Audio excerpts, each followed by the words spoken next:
Hi friends, sixth class సోషల్లో ఉన్నటువంటి third lesson అండి. ఓకేనండి, థర్డ్ లెసన్ సెకండ్ పార్ట్. ఓకేనండి, కృష్ణా డెల్టాలోని పెనమకూరు. ఓకేనండి, కృష్ణా డెల్టాలోని పెనమకూరు ఇది సెకండ్ పార్ట్ అండి. ఇంకా ఫస్ట్ పార్ట్ కూడా ఉంది. ఉయ్యూరు నుండి బందరు కాలువ దాటితే పెనమకూరు వస్తుంది. ఓకేనండి, ఫస్ట్ ఉయ్యూరు నుండి బందరు కాలువ అనేది దాటాలి. మనం దాటితే మనకి ఏమొస్తుంది, పెనమకూరు వస్తుంది. ఓకేనా, బందరు కాలువకి పక్కన పెనమకూరు ఉంది. కృష్ణా నది మీద ఉన్న ప్రకాశం బ్యారేజీ నుండి బందరు కాలువ ప్రవహిస్తుంది. ఓకేనండి, కృష్ణా నది పైన ఏ బ్యారేజీ ఉంది, ప్రకాశం. ఈ యొక్క ప్రకాశం. ఓకేనండి, ఫస్ట్ ఉయ్యూరు నుండి బందరు కాలువను దాటాలి. ఉయ్యూరుకి వెళ్ళేటప్పుడు బందరు కాలువను దాటితే మనకి పెనమకూరు వస్తుంది. కృష్ణానది పైన ఏముంది, ప్రకాశం బ్యారేజీ ఉంది. ఆ బ్యారేజీ నుండి బందరు కాలువ ప్రవహిస్తుంది. ఇది ఏ విధంగానండి, వాయువ్య ప్రాంతం నుంచి ఆగ్నేయంకి ప్రవహిస్తుంది. ఓకేనండి, ఇది కృష్ణానది ప్రకాశం బ్యారేజీ బందరు కాలువ ఇక్కడ నుంచి ప్రవహిస్తుందండి, వాయువ్యం నుంచి ఆగ్నేయం వైపు ప్రయాణిస్తుంది. పెనమకూరు బందరుకు కృష్ణానదికి మధ్య ఉంది. ఓకేనండి, బందరుకు కృష్ణానదికి మధ్య ఏముంది, పెనమకూరు ఉంది.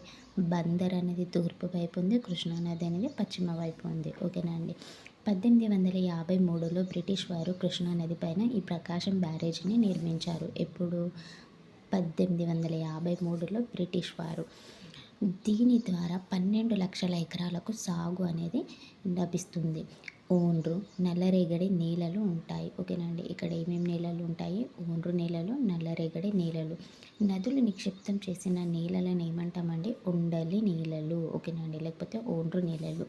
నదులు నిక్షిప్తం చేస్తాయండి, ఆ నేలలను ఏమంటాం, ఉండలి లేదా ఓండ్రు నేలలు అంటాం. ఓండ్రులో అధికంగా పోషకాలు ఉంటాయి. ఓకేనండి, ఓండ్రులో ఏముంటాయండి, ఎక్కువగా పోషకాలు ఉంటాయి. Self ploughing. ఓకేనండి, సెల్ఫ్ ప్లవింగ్ అంటే స్వయంగా మట్టి మార్పిడి పద్ధతి అనేది ఇక్కడ మనం చూడొచ్చు. 1997, 2006, 2009లో కృష్ణానదికి భయంకరమైన వరదలు వచ్చాయి. వరి ఎక్కువగాను పండిస్తారు. ఓకేనండి, 1997, 2006, 2009. ఓకేనండి, 97, 2006, 2009. వరి రకాలు ఏమేమి ఉంటాయండి, వరి అనేది సాల్వా పంటలు. ఓకేనండి, వరి అనేది సాల్వా పంటలు. వరిలో ఎంటీయు, 2716, స్వర్ణ, బీపీటీ. ఓకేనా అండి, ఈ 4 రకాల వరి రకాలు ఉంటాయి, గుర్తుంచుకోండి. ఎంటీయు 2716, ఓకేనండి, స్వర్ణ, బీపీటీ. ఓకేనా అండి, జూన్ జూలైలో నాటుతారండి.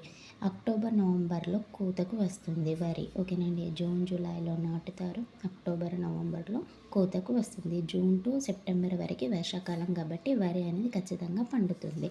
ఈ వరి పంటలను ఏమంటామండి, సాల్వా పంటలు అంటారు. శీతాకాలంలో పండే పంటలని దాల్వా పంటలు అంటాం. ఓకేనండి, శీతాకాలంలో పండేటివి దాల్వా పంటలు అంటే పప్పు ధాన్యాలు అనేవి ఎక్కువ వస్తాయి. పప్పు ధాన్యాల్లో ఉంది కాబట్టి ఇది దాల్వా. ఓకేనండి, దాల్వా శీతాకాలం.